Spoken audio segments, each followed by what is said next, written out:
tuvieron una mejoría clínica después de la realización de la toracotomía.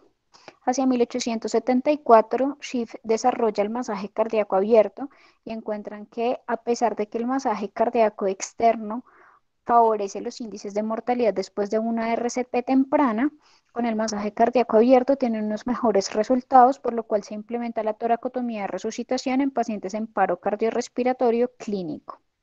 Y hacia 1882, Bloch lo describe inicialmente en trauma, en un paciente que llega en muy malas condiciones generales y que se le hace la toracotomía de resucitación por un paro inducido por la inducción anestésica. Entonces es como de los primeros reportes que hay. Después, hacia 1943, Blalock y Ravitch empiezan a describir la pericardiocentesis para el taponamiento cardíaco, mejorando la sobrevida en las heridas precordiales, pero fue hasta 1960 cuando se introducen las técnicas quirúrgicas cardiotorácicas y la cardiorrafia, que mejora la sobrevida en los pacientes con trauma y que se empieza a hablar de la toracotomía de resucitación, sobre todo en un ambiente de trauma. ¿Y qué es lo que hace la diferencia con respecto pues a este desarrollo? La oclusión aórtica temprana para los pacientes que tienen un trauma intraabdominal y que tienen sangrados que comprometen la cavidad abdominal. Entonces, ¿qué tenemos que tener muy en cuenta? Y en realidad lo vamos a limitar netamente al contexto de trauma, que es la única indicación en este momento que tiene sobre la literatura la toracotomía de resucitación.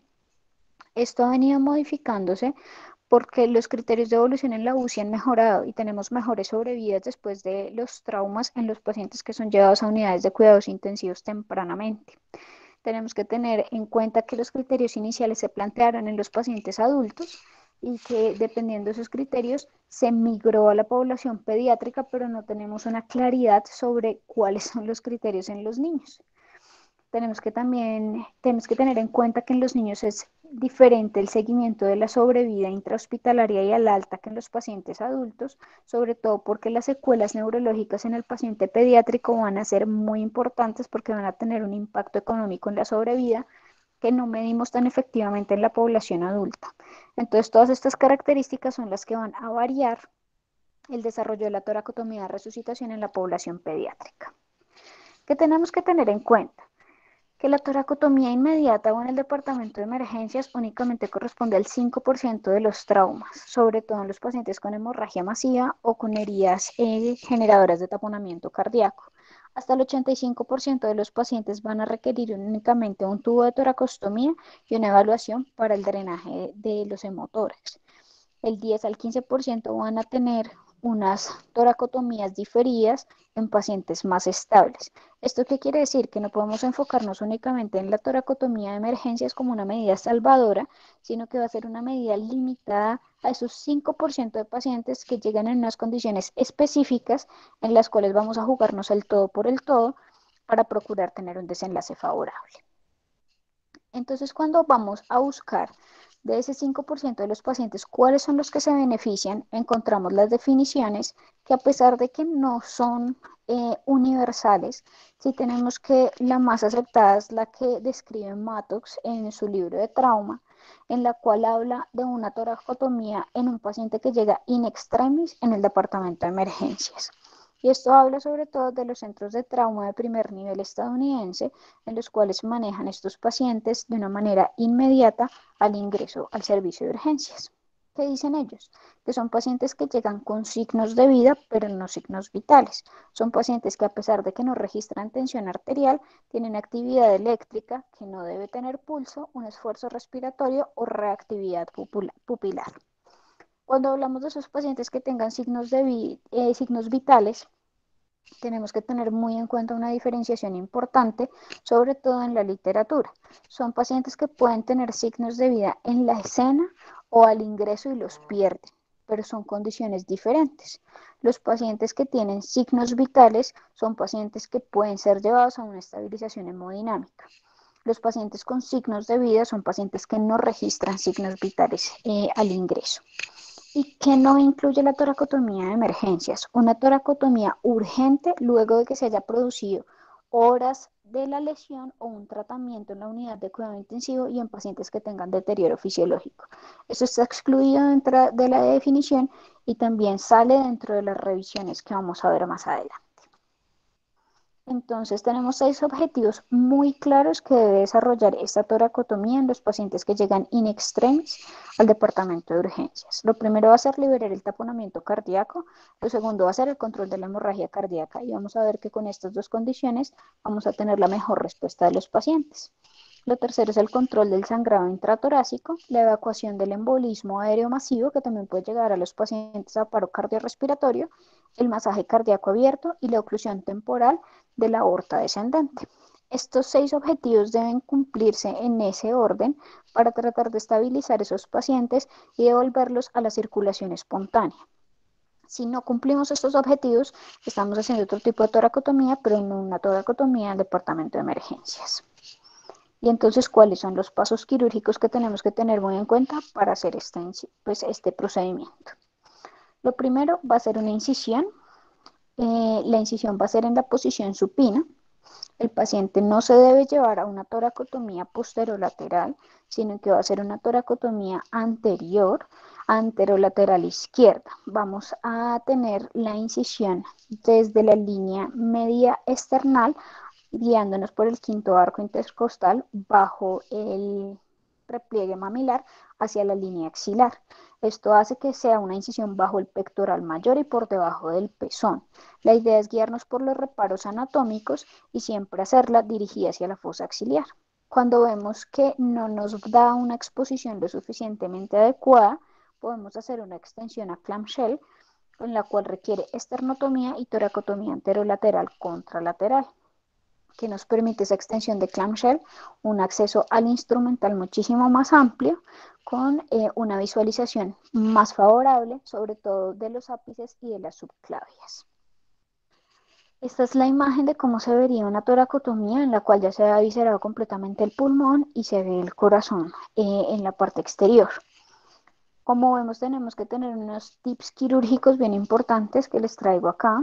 Lo primero es en la incisión de clamshell, la ligadura de las mamarias. Lo segundo es en la lesión del arco aórtico, se debe hacer una apertura adicional superior del esternón para lograr un buen control del sangrado. Lo tercero es la colocación del fino quieto hacia la mesa quirúrgica para que no estorbe con el resto de instrumentos, sobre todo con el clampeo aórtico temporal. Y lo cuarto es un control del sangrado al finalizar. Cuando hacemos este tipo de incisión, los pacientes no tienen sangrado, no tienen signos vitales ni tensión arterial, por lo cual no va a sangrar la pared inicialmente. El control del sangrado se debe hacer al final del procedimiento, durante el cierre del mismo. Recordemos que es un procedimiento emergente que se está haciendo de una forma como salvadora en ese momento. Entonces, este es el aspecto inicial. Miren bien la posición del fino quieto, cómo debe estar. Y si en algún momento consideramos que la lesión es superior, se debe hacer una incisión también a través del esternón. Cuando hacemos el clamshell, que implica la sección del esternón, como lo vemos en la imagen, debe hacerse un control de las mamarias. Las mamarias deben ligarse con cualquier tipo de sutura no absorbible, se debe hacer una transficción de las mismas y no podemos olvidar este paso porque es uno de los pasos de reintervención más altamente diagnosticados en los posoperatorios de estos pacientes. Como vemos, tiene una visibilidad muchísimo más amplia. La recomendación cuando definitivamente hacemos un clamshell es poner 2 finoquietos, uno a cada lado, o desplazar el finoquieto hacia la mitad para tener una apertura adecuada. Vamos a tener una exposición completa del mediastino anterior y de ambas cavidades torácicas para tener un mejor control del sangrado. Después de haber hecho la incisión de la toracotomía, el segundo paso es la pericardiotomía y consiste en la apertura del pericardio desde el ápex hacia el maniobro external. Siempre debe ser longitudinal, nunca debe ser transversa, a pesar de que tengamos el afán y la angustia de que ese pericardio esté abombado porque haya un taponamiento cardíaco. Tenemos que tratar de preservar los frénicos y esa es la indicación de hacer la incisión longitudinal. Después de hacer la apertura, usualmente en el taponamiento cardíaco, la apertura va a ser muy tensa, por lo cual tenemos que ayudarnos de instrumentos que tengan un agarre más fino que las vasculares para lograr abrir ese pericardio. Y se debe hacer una extracción de coágulos para liberar el taponamiento cardíaco. Después de ello, debemos hacer una luxación del corazón sobre la mano derecha con el fin de tener un control más adecuado de las hemorragias cardíacas y una visualización adecuada del corazón. En ese momento, la mayoría de los pacientes aún se encuentran con actividad eléctrica sin pulso, por lo cual no debe ser una maniobra difícil y se debe considerar el control de la hemorragia cardíaca en ese instante. ¿Qué debemos hacer? Y estos son los tips quirúrgicos para el mismo. Lo primero va a ser el control digital del sangrado en el ventrículo.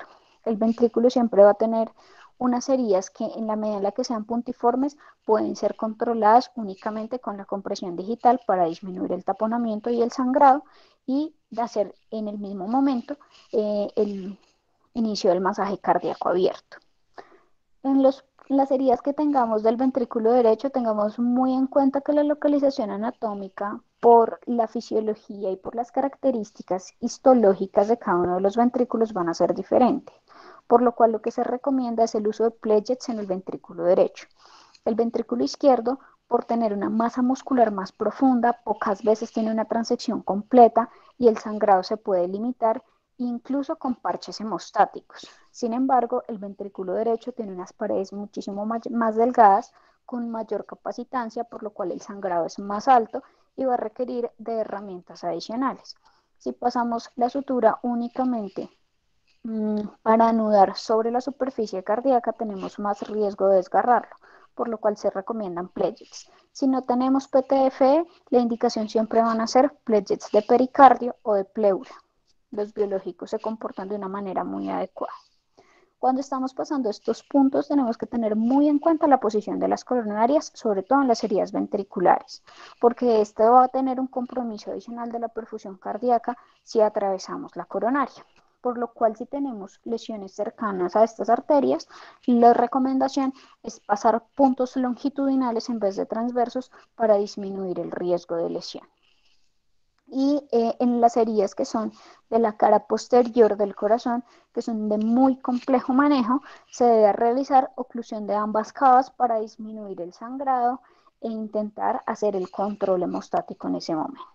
Si tenemos lesiones auriculares, recordemos que las aurículas se pueden manejar con Satinsky para el cierre de las mismas y se puede hacer un cierre con sutura de Parker para adecuado control y son bastante más flexibles que los ventrículos y es más sencillo la realización del mismo.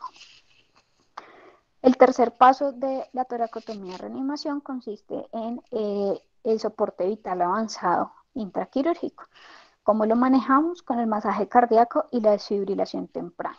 Tengamos en cuenta que siempre va a haber una confusión en ese momento de afán y de urgencias en el cual el anestesiólogo va a solicitar masaje cardíaco, pero si tenemos una herida cardíaca no vamos a tener un buen retorno venoso y si tenemos muy alto riesgo de embolismo aéreo, por lo cual es claramente explicado que se debe hacer la corrección inicial de las heridas cardíacas para después iniciar el masaje cardíaco. Se hace prácticamente en simultáneo, sin embargo, el objetivo siempre va a ser el control de la hemorragia inicialmente. Cuando definimos hacer masaje cardíaco y desfibrilación temprana, tenemos que tener en cuenta que el masaje bimanual siempre va a ser de elección, porque cuando utilizamos el masaje unimanual, tenemos riesgo de laceración ventricular con los dedos, sobre todo en los corazones de los pacientes lactantes, que son mucho más delgados. Entonces siempre va a ser de elección la compresión cardíaca bimanual. Se recomienda inicialmente en algunos de los libros, en Mattox, en Atom y en el ATLS, la administración de adrenalina intracardíaca en este momento. Sin embargo, cuando vamos a ver la evidencia no lo soporta y dice que es equivalente a la administración de dosis de adrenalina periférica. La aplicación, si decidimos hacer la intracardíaca, debe ser con una jeringa de las de punción lumbar, de las más delgadas, para disminuir el riesgo de lesiones y siempre lejanos a las arterias coronarias, para disminuir el riesgo de embolismo aéreo. Y en ese momento se debe asegurar la ventilación en el paciente con intubación orotraqueal y asistencia ventilatoria. Esta es una de las imágenes en las que tenemos que tener en cuenta también la disponibilidad de las paletas para las descargas. No están disponibles en todos los sitios y cuando vemos un corazón que se encuentra en un ritmo desfibrilable, si no tenemos disponibilidad de paletas, se pueden utilizar las palas externas, teniendo siempre la consideración de la dirección del corazón y hacerlo sobre tejido cerrado para pues, disminuir el riesgo de lesión. Sin embargo, la recomendación siempre va a ser con las paletas para intentar dar pues la dosis de electroestimulación directamente al corazón. El cuarto paso, después de iniciar el masaje, y también se considera que debe hacerse en simultáneo, sin embargo, pues es una de las condiciones que se prevé técnicamente más compleja en la toracotomía de resucitación, va a ser la oclusión aórtica y el clampeo del hilio pulmonar. ¿Qué busca esto? En los pacientes con hipotensión, mejorar la perfusión cerebral y coronaria, disminuyendo el flujo hacia el hemicuerpo inferior y garantizando pues, un retorno venoso más adecuado. ¿Qué se debe hacer? Separar de forma roma la aorta del esófago y de la fascia prevertebral. Dicen que con la disección digital debemos lograr identificar el pulso aórtico y separarlo del esófago. Se hace inicialmente un clampeo digital en los pacientes que están en hemorragia activa para tratar de controlarlo sin introducir elementos adicionales y esto mejoraría las cifras tensionales, sobre todo pues, del hemicuerpo superior. Y en los casos en los que veamos que haya embolismo aéreo, se debe hacer un control temprano del hilio pulmonar o en los pacientes que tengan sangrado activo a través del hilio, se debe hacer un clampeo del mismo. Esta es una de las imágenes en las cuales podemos ver que técnicamente es compleja la separación y la identificación de la pinza sobre las fascias y el esófago. Cuando no hay una distinción clara, se considera utilizar un clamp más suave o el clampeo digital del dedo contra las vértebras, lo que facilita el control del clampeo aórtico. Sin embargo, esto requiere unas manos adicionales para poder mantener el clampeo aórtico mientras se hace la sutura cardíaca y el resto de eventualidades. Entonces, no siempre es fácil, puede tener unas complicaciones técnicas importantes, sobre todo la perforación esofágica y el desgarro de las ramas aórticas que van hacia el tórax y el abdomen, por lo cual tenemos que tener mucho cuidado en esa disección. El clampeo siempre debe ser inferior al hilio pulmonar izquierdo para disminuir las lesiones que puedan generarse con los clamps. Cuando tenemos la posibilidad de pasar una sonda nasogástrica, se puede detectar con el dedo la sonda en el esófago para mejorar la disección roma. Siempre evaluar las ramas aórticas porque posterior a la intervención y en el momento en el que el paciente recupera la tensión arterial y el ritmo, puede ser una de las causas de sangrado residual postquirúrgico y se debe considerar en los pacientes que tengan riesgo de embolismo aéreo, que se visualicen burbujas sobre las coronarias, el clampeo o la torsión del hilio pulmonar para hacer un mejor control y de forma más rápida. Entonces, empezamos en una discusión bien importante, es que ya sabemos cómo hacerlo, pero ahora, ¿a quiénes les vamos a hacer la toracotomía de resucitación? Y en realidad, cada grupo ha publicado unas condiciones diferentes y unas indicaciones específicas dependiendo de los reportes que hayan evaluado que han mejorado la sobrevida de los pacientes. En la última edición del trauma de Mattox podemos encontrar que hay unas indicaciones muy específicas para los pacientes adultos sobre todo. Entonces, la indicación principal para ellos son los pacientes con trauma torácico penetrante con menos de 15 minutos de RCP prehospitalaria, los pacientes que se haya visto un trauma penetrante no torácico con menos de 5 minutos de RCP antes del ingreso al hospital, o los pacientes que se haya visto un trauma cerrado con una RCP de menos de 10 minutos del ingreso al hospital. Estas son las indicaciones, sobre todo en paro cardíaco.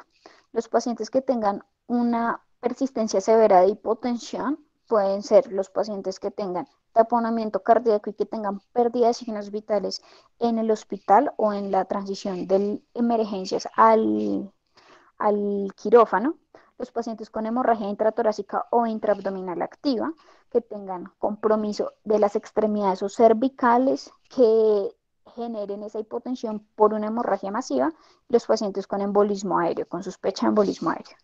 ¿En qué pacientes Matox no recomienda la toracotomía de resucitación? En los pacientes que tengan una RCP de más de 15 minutos después de una herida penetrante y no signos de vida, o en los pacientes que tengan RCP de más de 10 minutos después de un trauma cerrado y que tampoco tengan signos de vida. Los pacientes que tengan asistolia como ritmo de ingreso son pacientes que no se considera que se beneficien de toracotomía de resucitación en el departamento de emergencias porque no cambia la sobrevida de estos pacientes.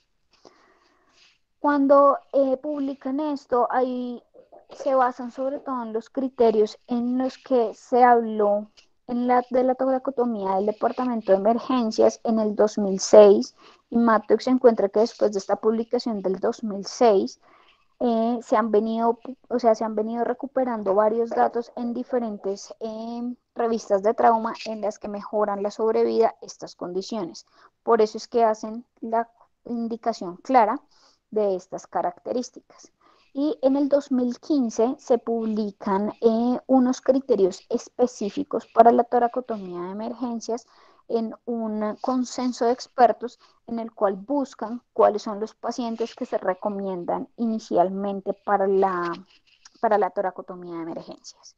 Ellos hablan que son los pacientes que se presentan con signos de vida después de trauma de tórax penetrante, así se encuentren sin pulso.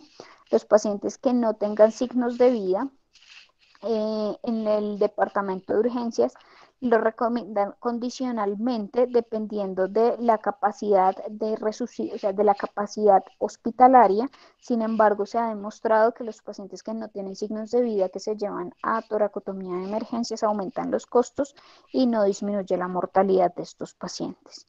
Los pacientes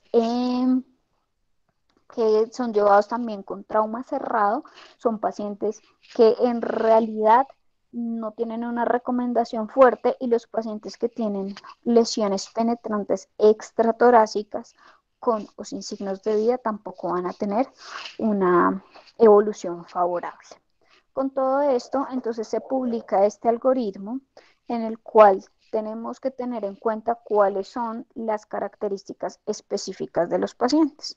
Los pacientes que tengan RCP y que no tengan signos de vida al comienzo, que sean víctimas de un trauma cerrado con una RCP por menos de 10 minutos, se consideran muertos al ingreso.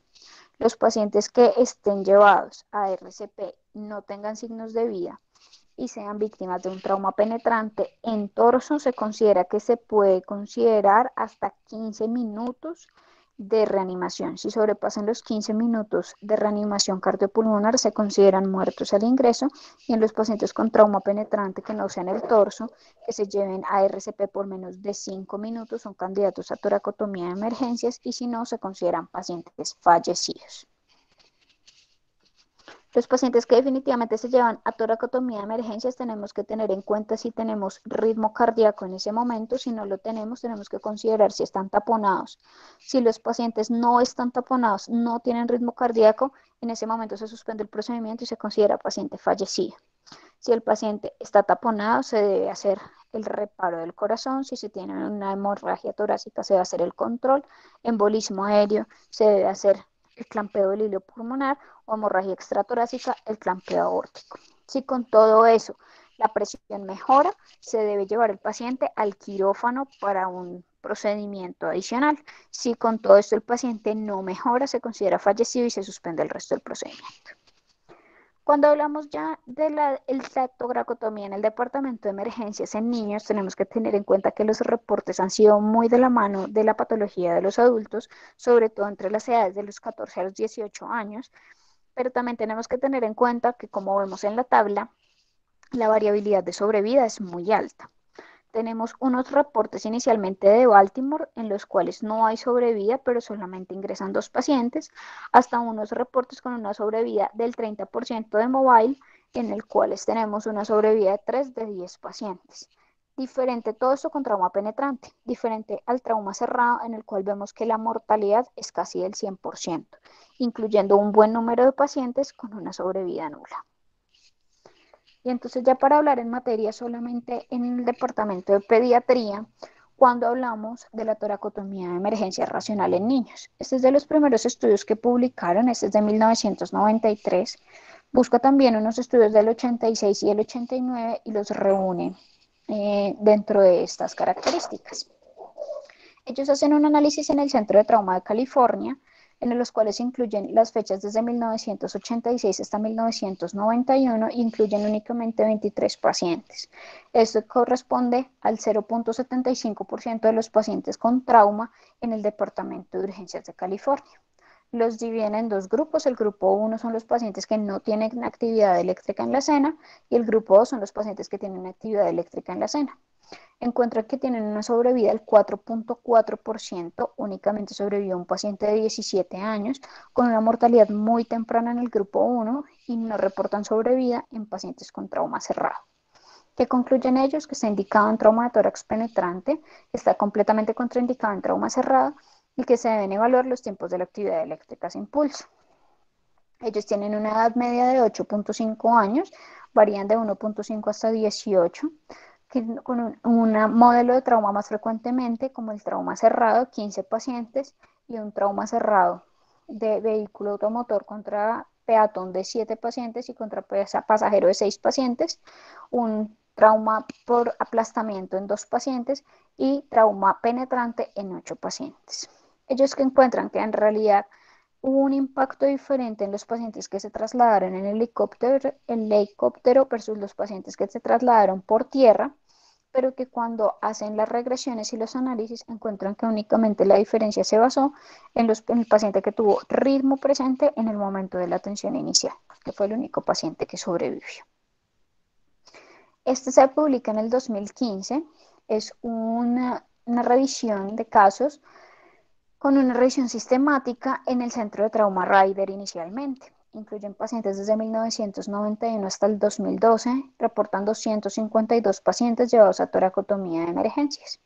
Ellos hacen una revisión sistemática de la literatura adicional para adicionarle al reporte, encuentran que únicamente 61 pacientes son del Centro de Trauma Ryder y el resto se recopilan de la literatura y hablan que el 30% de los pacientes salen a circulación espontánea después de la toracotomía de resucitación. Sin embargo, tenemos una sobrevida de 1.6% en el trauma cerrado y del 10.2% en el trauma abierto. Ellos concluyen que en realidad es muy pobre la incidencia de la toracotomía de emergencias en los niños y que tienen una muy pobre sobrevida.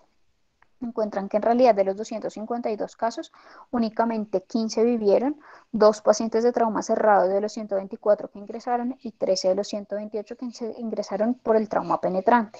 Esto en la revisión sistemática de la literatura.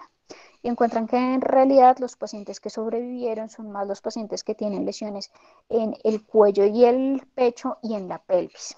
Los pacientes que tienen traumas múltiples o en extremidades no son, o sea, no tienen la misma sobrevida. Ellos reportan que ningún trauma cerrado sobrevivió, los 2 traumas penetrantes que se reportaron sobrevivieron. Encuentran que la edad mediana es de 16 años y el 88% de los pacientes tuvieron una presentación de trauma penetrante. Esto es bastante diferente a los datos que habíamos comparado de California en el estudio pasado. Y encuentran que los pacientes que tenían signos de vida en el campo era solamente el 46%. Signos vitales, perdón, pero los pacientes que tienen signos de vida son el 67%. Y esto hace que mejore la tasa de sobrevida cuando tenemos unos departamentos de atención prehospitalaria, o sea, entrenados para la detección de pacientes con signos de vida. Pero miremos cómo cambian las cosas y es que los pacientes que tienen signos de vida en el campo son el 67%, pero los que llegan con signos de vida efectivos al departamento de urgencias son solo el 56%. Esto habla que tenemos una variabilidad en el momento del transporte y que el transporte hacia el centro de trauma va a tener una pérdida de los signos de vida en algunos de los pacientes. Hablan de un retorno a circulación espontánea hasta el 38% de los pacientes, pero que tienen una sobrevida al egreso de solamente el 3.3% de los pacientes. Cuando ellos lo dividen entre los pacientes que llegan a un centro de trauma específico, son los 61 pacientes que ya les había mencionado entre los 10 meses y los 18 años, con una media de 16 años.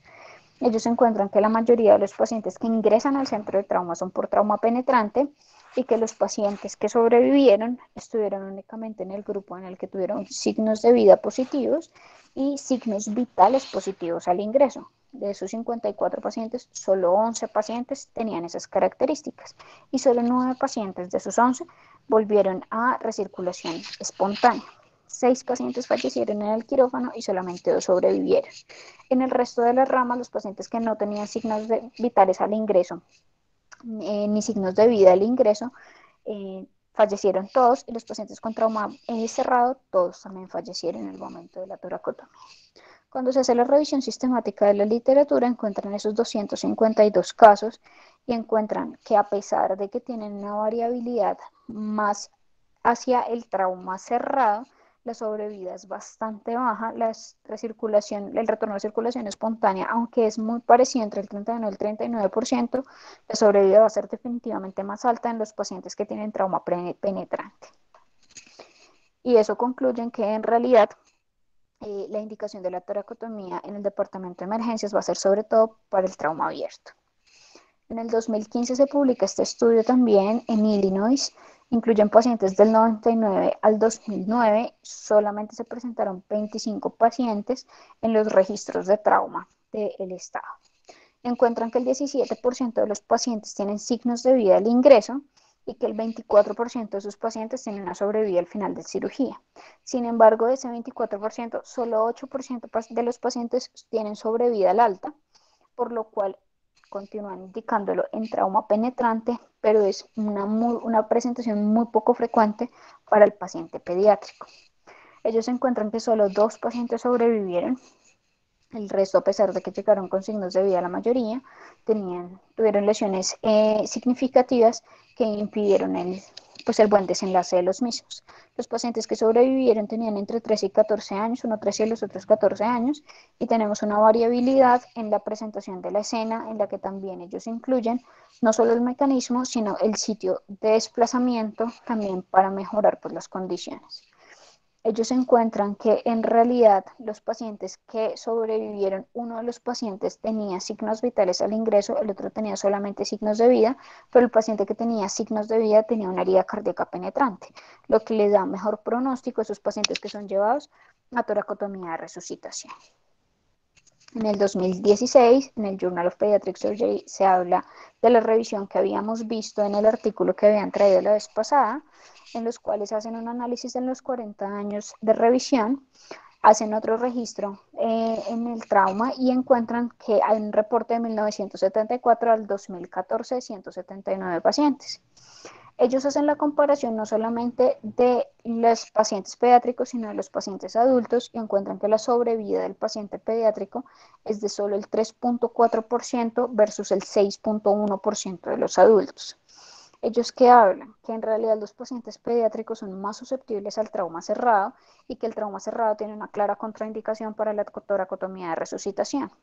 Y esto que mencionan, que en realidad los adultos no es que tengan una sobrevida muy alta, sin embargo tienen unos mecanismos de trauma que son más manejables por medio de una intervención quirúrgica emergente que los pacientes pediátricos. Encuentran que en todo el rango de los pacientes pediátricos los pueden dividir en grupos y al dividirlo en grupos la mayor sobrevida la van a tener los adolescentes entre los 14 y los 18 años. ¿Por qué? Porque en realidad tienen unas diferencias entre los mecanismos de trauma muy significativas que van a tener una facilidad en el manejo de los pacientes. Ellos encuentran que de todas las toracotomías de emergencia, que fueron 1.691, solamente fueron 179 en el paciente pediátrico, esto correspondía al 10.6% de los pacientes, y 1.521 en los pacientes mayores de 18 años. Cuando dividen los grupos, hablan de un grupo de adolescentes de 15 a los 18 años, los cuales tienen una sobrevida del 4.8%, versus los pacientes menores de 15 años pediátricos que tienen una sobrevida del 0%, todo esto relacionado con los mecanismos de trauma. ¿Y qué encuentran? Que en realidad el éxito en el rescate va a ser muchísimo más alto en el adolescente que en la población pediátrica menor de 15 años, porque tienen unos mecanismos de trauma más claros. Entonces van a ser pacientes que fallezcan más en la escena por traumas contundentes y cerrados que los pacientes que pueden ser trasladados a un departamento de emergencias por traumas cortantes. Los pacientes adolescentes sobreviven más al quirófano y la sobrevida hospitalaria definitivamente solo se cuenta en los pacientes adolescentes porque ningún paciente llevado a toracotomía de emergencias menor de 15 años sobrevivió al alta hospitalaria. Y estas son las características de estos pacientes. De los 6 pacientes que sobrevivieron, en realidad, 4 pacientes tenían o sea, habían sido apuñalados y un paciente tenía una herida por arma de fuego. Los pacientes que habían sido apuñalados en realidad tenían lesiones que eran quirúrgicamente manejables y controlables en la toracotomía de emergencias, y el paciente que tuvo la herida por arma de fuego tenía solamente una lesión en el hilio pulmonar izquierdo que también fue manejable en ese momento. Entonces esto hace que tengan una sobrevida más adecuada por los mecanismos de trauma a los que fueron llevados.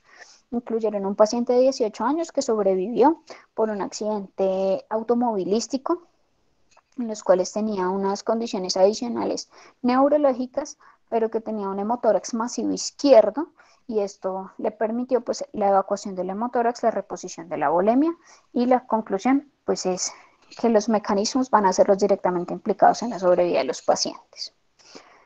Cuando hablamos del tiempo de la mortalidad en estos pacientes, tenemos que tener muy en cuenta, como veíamos antes, que no va a ser la misma presentación en los pacientes que encontramos sin signos de vida y sin signos vitales en el campo que los pacientes que llegan con signos vitales a urgencias. En el 2018 hacen un estudio retrospectivo que incluye del 2007 al 2014 269 pacientes y buscan grupos de comparación entre adultos y pacientes pediátricos con traumas y requerimiento de intervenciones quirúrgicas urgentes, no solamente toracotomía de emergencias. Ellos hablan que hay una mortalidad muy temprana en el grupo de toracotomía de emergencia y que sobre todo esta se debe al trauma cerrado en los pacientes pediátricos. Ellos mencionan que la principal condición para disminuir la mortalidad en el trauma pediátrico va a ser la prevención, porque como vemos en los análisis, los pacientes pediátricos son pacientes que tienen una mortalidad más alta al ingreso al departamento de emergencias y, y en el momento de recogerlos en la escena. Que mencionan ellos que a pesar de que estos pacientes tienen esa mortalidad más alta, tienen unos desenlaces más favorables cuando no son llevados a toracotomía de emergencias, cuando son pacientes más estables durante la hospitalización. Y vemos cómo cambian las cifras cuando los pacientes están hospitalizados y mejora la sobrevida con respecto a los pacientes adultos. Estas tablas hablan lo mismo. Hablan de la división en 3 grupos adicionales en los cuales tenemos pacientes de 0 a 14 años, de 15 a 24 años y mayores de 25 años. Ellos hablan que la probabilidad de sobrevida en los pacientes más tempranamente va a ser más alta en los pacientes adultos. Sin embargo, las curvas se van a parecer o sea, se van a igualar en la medida en la que los pacientes van a tener unas estadificaciones más en el tiempo de la hospitalización. Entonces, ¿qué mencionan ellos? Que en realidad las características de los pacientes pediátricos sí van a tener mucho que ver con el mecanismo de trauma y el momento de la atención del trauma para evaluar cuáles son las características en los pacientes que tengan una admisión temprana o una admisión tardía. Los pacientes que se admiten y que se manejan para trauma en los centros de trauma, así sean pediátricos, van a tener una sobrevida más alta, pero la primera fase de la mortalidad en los niños la vemos en la atención inicial antes del ingreso a urgencias. Esta es una publicación que se hace en el 2018, en el cual hablan de la sobrevida únicamente asociada a la toracotomía en el departamento de emergencias en la población pediátrica. Hacen una revisión de la literatura y, como vamos a ver más adelante, pues son muy parecidos los estudios que incluyen, en los cuales se incluyen 269 pacientes entre 1980 y el 2017. Hablan de una tasa de sobrevida de trauma cerrado de 1.7% y una tasa de sobrevida en trauma penetrante hasta el 14%. Esto que mencionan ellos, que después de los 15 años las tasas de sobrevida son muy similares a las de los adultos y podemos clasificarlos de una forma diferente después de los 15 años, como si fueran adultos únicamente, porque las tasas y las características de esos traumas van a ser muy similares.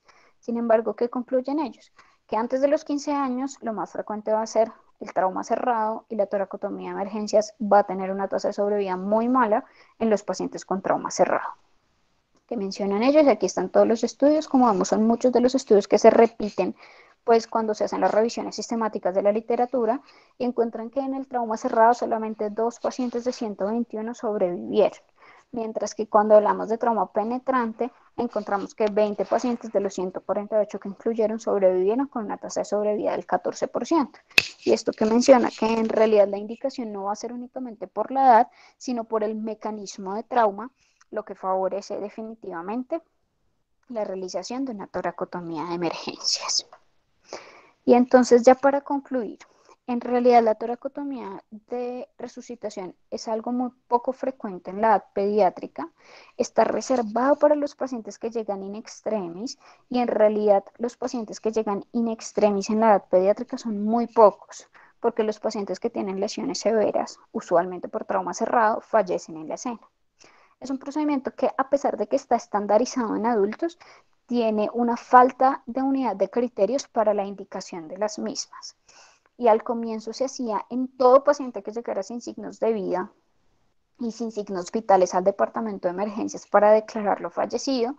Hemos venido depurando en la literatura de los adultos esas condiciones y cada vez lo limitamos más a unas condiciones específicas de signos de vida en el momento del ingreso a urgencias.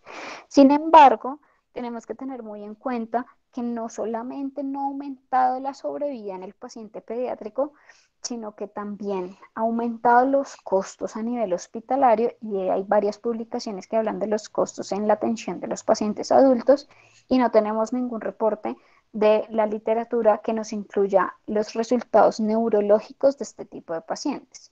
Tenemos que tener en cuenta que la toracotomía de resucitación va a tener un déficit metabólico muy importante de un paciente que estuvo sin circulación espontánea y que requirió maniobras invasivas para volver a la misma. Y todo esto no lo hace una clara intervención para favorecer la sobrevida. Siempre dolor los signos de vida en urgencias, nunca en la escena. Los pacientes pueden tener signos de vida en la escena, pero llegar a urgencias sin signos vitales y sin signos de vida. Ese es el algoritmo que diseñaron para tratar de excluir los tiempos de reanimación cardiopulmonar indicados para cada uno de los traumas. Y sí se ha evaluado que los pacientes que llegan a centros de trauma cambian la mortalidad por decisiones más tempranas y realización de procedimiento óptimo y estandarizado. Entonces, siempre se debe considerar que las toracotomías de emergencia se deberían realizar en los centros de trauma para mejorar las condiciones de los pacientes. Y eso sería todo. Muchísimas gracias, Gabriela. Una exposición bastante completa al respecto de, pues, de un tema con el que muy pocas veces nos topamos los cirujanos pediátricos, especialmente los cirujanos pediátricos que tenemos como base cirugía pediátrica de 5 años.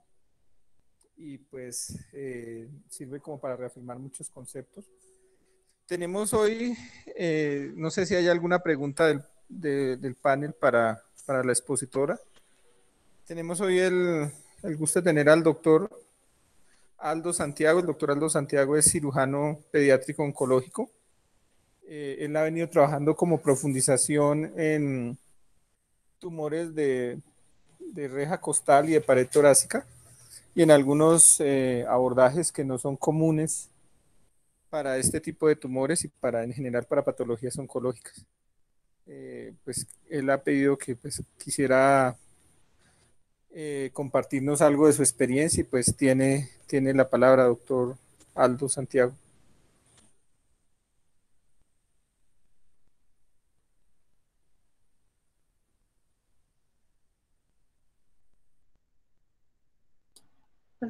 Buenas tardes, ¿me escuchan? Fuerte y claro, sí señor. Perfecto. Antes que nada, muy felicidades a la doctora Andrés, muy buena su charla, excelente diría yo. Y pues antes que comenzar, pues muchas gracias por la invitación aquí a compartir nuestra experiencia acá en México, en la ciudad de Guadalajara y Morelia específicamente, donde yo me encuentro laborando en la cirugía oncológica, tumores de mediastino, básicamente. Eh, Vamos a poner mi presentación.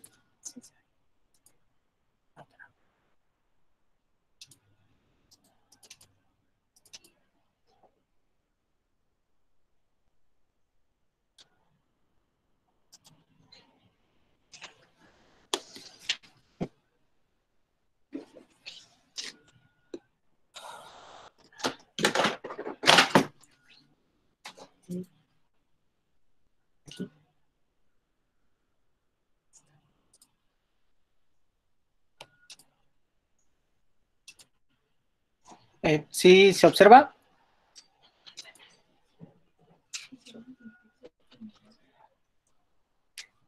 Sí se ve la presentación, se estaba viendo, pero la retiró. Ahora se ve ahí bien, ahí está bien, perfecta. ¿Ahí me escuchó? Sí, ahí lo escuchamos perfectamente. Sí, bueno, pues, gracias por Vamos a comenzar un poco sobre, o compartir un par de casos clínicos de un paciente de 2 años que llegó a la consulta de urgencias por optornea, ptosis palpebral y deformidad torácica y cervical. Vean ustedes el gran componente cervical que tiene esta paciente del lado izquierdo, sobre la parrilla costal y sobre el hueco axilar.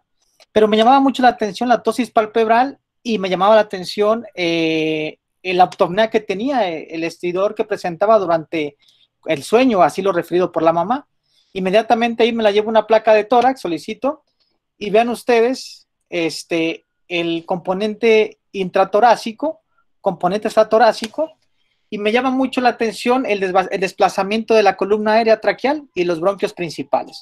Lo complementé con ultrasonido, fue a resonancia magnética y desde el cuello, a nivel del cuello, a nivel de la columna cervical, vemos un desplazamiento de la vía aérea y vean, ya cuando vamos acercando a la que es la caja torácica, una masa tumoral que ubicada en el ápice del tórax, que se introducía o infiltraba el canal medular y desplazaba hacia adelante lo que es la columna aérea.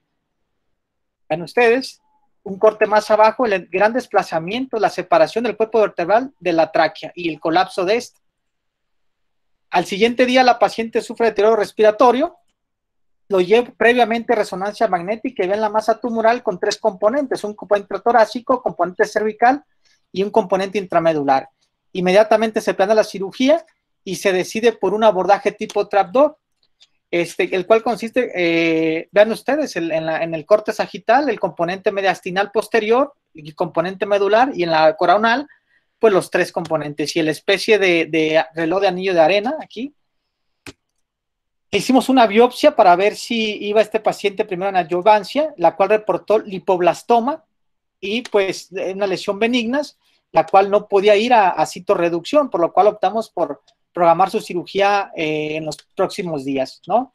Vean ustedes, es una cervicoesternotomía y posteriormente complementamos con un abordaje de toracotomía. Vean ustedes, una vez que entramos por esternotomía, vimos la masa tumoral, el colapso del pulmón hacia abajo, propio de la masa tumoral, el nervio frénico ahí separado de lo que es el pericardio. Y vean ustedes, aquí pongo los 3 componentes, el componente mediastinal, el componente cérvico-mediastinal y un componente cervical meramente. Bueno, procedemos a hacer la resección, ¿no? Iniciar la disección, separar los grandes vasos, todo el pedículo mediastinal y el pedículo mediastinal. Vean ustedes, posterior a la resección tumoral, cómo queda ya el plexo braquial, ¿no? Disecado y toda la encrucijada vascular del pedículo mediastinal, ¿no? La yugular interna, la cava superior, la subclavia, del tronco brachiocefálico, la subclavia del lado izquierdo, y pues pedimos una valsalva y vean cómo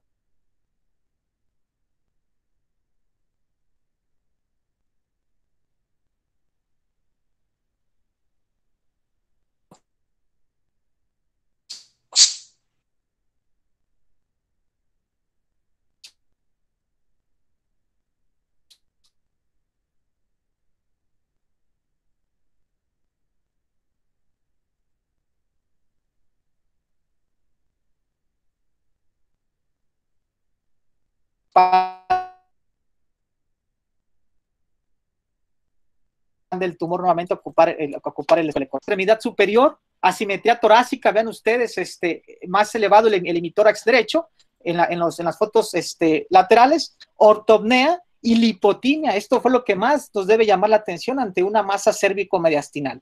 Hay que mencionar aquí que la paciente tiene un componente genético importante, es portadora de neurofibromatosis tipo 1, y lo cual, pues, podríamos estar en tres opciones tres diagnósticas importantes. Bien pudo ser un neurofibroma plexiforme, un sarcoma del nervio periférico o un tumor tritón de la vaina, ¿no? Vean la placa de tórax. Esta paciente estuvo siendo vista por 2 meses por médicos pediatras y le diagnosticaron una telectasia apical y pues la mandan conmigo por la deformidad cervical y torácica.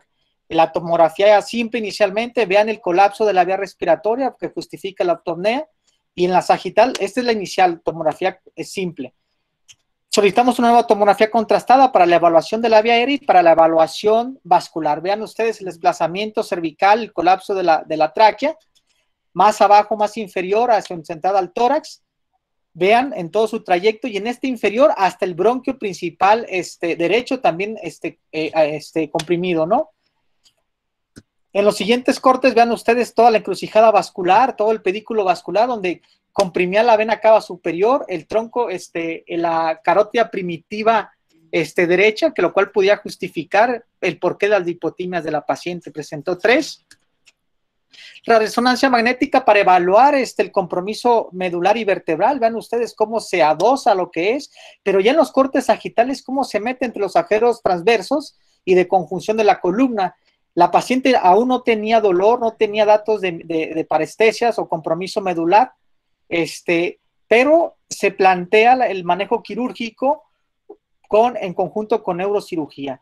E inmediatamente se programa la cirugía por el compromiso ventilatorio. Esta paciente ya no se va a su casa, se ingresa con nosotros porque el compromiso ventilatorio fue progresivo. Estos son los cortes coronales, vean ustedes el colapso del bronquio principal, derecho, la extensión hacia la parrilla costal de la lesión del tumor, lo cual nos habla de algo infiltrativo. Y pues volvemos a presentar la cérvico-esternotoracotomía o ventana, ¿no? Esternotomía con ventana tipo trapdoor. Y vean ustedes, pongo estas imágenes laterales donde vean el desplazamiento hacia arriba o el abultamiento cervical. Y fue el abordaje que empleamos. Mencionar que aquí en este abordaje, una vez que iniciamos la disección, hacemos una cirugía, una toracotomía preservadora de músculo. Vean ustedes, aquí está y cuando abrimos, aquí está el componente, el pulmón desplazado, comprimido hacia abajo, atelectesiado, ¿sí? Por la secundaria, la masa tumoral, y por debajo de la subclavia derecha de la vena cava superior y la yugular interna, toda la masa tumoral, componente cervical y componente mediastinal. Vean ustedes, toda esta es la masa, la lesión sólida. Este es el tumor, ya una vez que lo disecamos, que lo resecamos, el neurocirujano entró, llegó a la columna vertebral y de ahí lo sacó de lo que es prácticamente los agujeros vertebrales, ¿no? Transversos y de conjunción. Esta fue la masa y así queda posterior a la resección. Acá abajo está el pulmón desplazado hacia abajo y posteriormente con un valsalva y una aspiración quitamos el componente porque tenía secreción y así es como queda posterior a la cirugía. La paciente salió extubada, estuvo únicamente 2 días en terapia intensiva y después se egresó a la semana. Este es otro paciente, una niña de 2 años con un blastoma pleuropulmonar. Vean ustedes la masa torácica importante que ocupa prácticamente todo el hemitórax izquierdo, que desplaza la vía aérea, desplaza el corazón hacia el otro lado. Vean los cortes axiales. Aquí la paciente, incluso creyeron que en la placa de tórax que era un derrame, por eso le pusieron la sonda pleural. Ya cuando llega a nuestro hospital, pues ya con la imagen tomográfica nos damos cuenta que era algo sólido, hicimos una biopsia incisional y decidimos pasar a neoadyuvancia porque el paciente nos lo permitió, sus condiciones clínicas, y vean la citorreducción en los cortes tomográficos, ¿no? Ya ahí se recorre el mediastino, se reduce la masa y libera la vía aérea superior. Y este fue el seguimiento durante la neoadyuvancia para ir coordinándonos con el servicio de oncología para posteriormente entrar a esternotomía. Y vean, este es el tipo de cirugía, nuevamente una esternotomía con una toracotomía, un abordaje tipo trapdoor. Y así es como queda posterior la resección. Prácticamente todo el pulmón era una masa tumoral. La niña estuvo únicamente 3 días intubada, posteriormente salió a la semana de terapia intensiva. Estuvo 4 días. No tuvo complicaciones transoperatorias.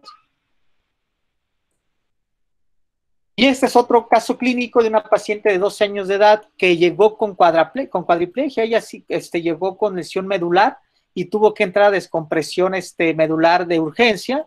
Se trata de un hemangiendotelioma. De hecho, para la paciente, una vez de la resección medular, por el sangrado salió empaquetada a la terapia intensiva, después, posteriormente, a los 4 días, a desempaquetar y a tener la resección medular.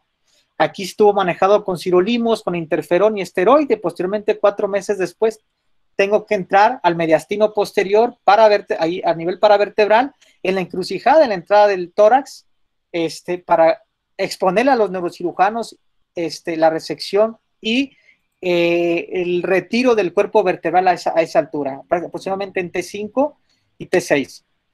Vean, posterior al tratamiento médico, sigue la lesión ahí, el cuerpo vertebral prácticamente descalcificado, compacto, ¿no? Lesionado, y a ver que es una corporectomía de la columna. Preparamos a nuestro paciente con una intubación selectiva, y pues la colocación del central, y nuevamente hacemos este abordaje, una esternotomía con una ventana. Vean ustedes, exponemos todo lo que es el tórax, desplazamos, aquí tenemos atelectesiado el pulmón, y nos deja aquí detrás del nervio vago, donde vamos a entrar por la lesión. Cerramos con bandas o con sarclaje de titanio, y esta es la paciente. Posterior a su cirugía, 2 días intubada y 5 días en terapia intensiva. Este es otro caso en el Centro Médico de Occidente, en el IMSS en Guadalajara. Vean ustedes, es un blastoma pulmonar también tipo 3, una gran masa. En la preadyuvancia estaba hasta acá arriba, ocupaba prácticamente similar al otro, todo el hemitórax. Y aquí decidí un abordaje posterolateral. Y vean ustedes, coloco a la paciente, le hago un abordaje, y esta paciente, una vez que durante el transoperatorio, hizo paro cardiorrespiratorio. Vean, tuve que resecar una costilla para poder extraer la masa tumoral. Este es otro paciente con otro blastoma pulmonar de todo el hemitórax, ocupando el hemitórax izquierdo, y nuevamente ya habían intentado resecarlo. Me llegó ya operado. Intentan resecarlo, no logran extraer la masa, llega conmigo y pues saca, y también este paciente hizo paro cardiorrespiratorio. Esto está descrito. Una vez que nosotros comenzamos a disecar la masa tumoral, puede recargarse sobre el corazón y llevarlo a falla cardíaca transoperatoria. Esto es lo que justifica el paro cardíaco, ¿no? Si ustedes me preguntan en conclusión, ¿con cuál abordaje me quedo? Prefiero la esternotomía. Me parece un abordaje amplio, adecuado, seguro, sin eventualidades transoperatorias. Bueno, esto fue algo que les quería presentar de forma rápida, diferentes tipos de esternotomía y cómo la usamos para diferentes situaciones, ¿no? Esta también podría usarse para accidentes vasculares del mediastino. No sé si tengan alguna pregunta. Yo quisiera preguntarle al doctor Santiago, tengo 2 preguntas. Digamos, la primera pues es el seguimiento a mediano plazo, el manejo del dolor y si ha tenido neuralgia y dolor neuropático postoperatorio en el manejo de estas externo, tóraco, cervicotomías para extracción de tumor. ¿Aló?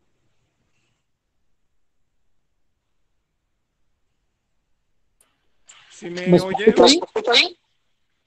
Perdón, se fue el sonido. no Doctor alcanzo a Santiago, escuchar la pregunta. ¿me puede oír ahí? A ver, ¿Sí, sí puede oírme? sí, ahí lo escucho. Ahí lo escucho. Preguntaba que a mediano plazo, ¿cómo ha sido el manejo del dolor y si ha tenido algún tipo de dolor neuropático en este tipo de abordajes por externo cervicotoracotomía en estos pacientes? Sí, durante el proceso, bueno, al finalizar el procedimiento siempre ponemos o colocamos bloqueo costal. Bloqueo costal para el manejo del dolor. Hacemos bloqueo epidural alto. Y bien, en el caso de las cervicoesternotomías también podemos poner o hemos colocado bloqueos del plexo braquial. Una vez que el paciente sale a la terapia intensiva, pues prácticamente es buprenorfina, es narcóticos y se mantienen con adecuado control. En cuanto al dolor neuropático, la última paciente del neurofibroma que les mostré, creo que el segundo caso, ella sí tuvo, porque el resultado histopatológico fue un neurofibroma plexiforme, pues dependía de una rama intratorácica del plexo braquial. Esta paciente sí tiene ahorita un componente pues neuropático importante. Está siendo por lo pronto manejado por clínica del dolor, pero es el único que me ha dado esta complicación. Bastante interesante. Y hay otra pregunta pues que excede pues esta charla, pero que me parece pertinente en este momento, y es acerca del manejo de las metastasectomías en los pacientes, por ejemplo, con osteosarcoma y el abordaje por esternotomía. Digamos, en pacientes con metástasis bilaterales resecables de osteosarcoma, ¿usted prefiere hacer toracotomías bilaterales o esternotomía para el abordaje de estos pacientes? Sí, pues muy buena pregunta, doctor. Yo prefiero una toracotomía bilateral. Generalmente cuando son bilaterales, pues hacemos la clamshell o la toracotomía en almeja con o sin esternotomía. Si tenemos lesiones metastásicas pegadas al hilio pulmonar o cerca del ángulo costofrénico, lo hacemos con esternotomía. Si vemos que las lesiones son en su mayoría, están periféricas, basales, apicales, hacemos sin esternotomía. Y sí, la verdad es que a mí no me gusta o no es de mi preferencia una resección, una metastasectomía pulmonar con esternotomía, porque me es complicado o se llega a dificultar las lesiones posteriores. Y el estar manipulando, luxando el pulmón o recargarlo hacia el mediastino, hacia el corazón, pues sí me ha tocado que presentan trastornos del ritmo. Hay quienes sí prefieren esternotomías para la resección de metástasis y es válido y con muy buenos resultados. En mi persona, de forma personal, yo creo que me parece mejor la bilateral, la tipo clamshell. Muchísimas gracias, doctor Santiago. Muy interesante la charla y muy interesante también la discusión posterior. Yo quisiera, pues, ahora abrir el micrófono. ¿Hay alguien más que quisiera preguntarle al doctor Santiago o quisiera hacer algún aporte respecto a lo que se presentó el día de hoy? Una charla bastante interesante acerca, pues, de los abordajes por toracotomía, esternotomía, la toracotomía de urgencia.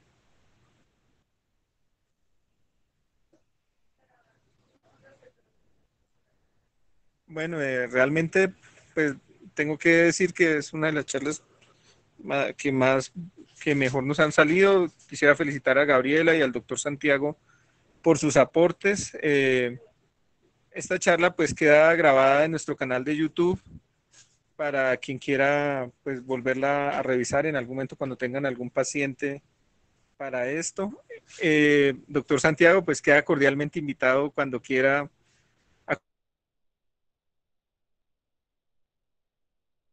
acompañarnos nuevamente y a nuestro canal de YouTube y a nuestra charla que pues, se hace todos los lunes. y esperamos poder de nuevo contar con su participación. Muchísimas gracias a todas las personas que nos acompañaron y pues espero volverlos a tener dentro del panel de invitados y que estén aquí con nosotros. Muchas gracias a todos y pues los esperamos el próximo lunes. Muchas gracias a todos. Gracias, doctor. Buenas noches.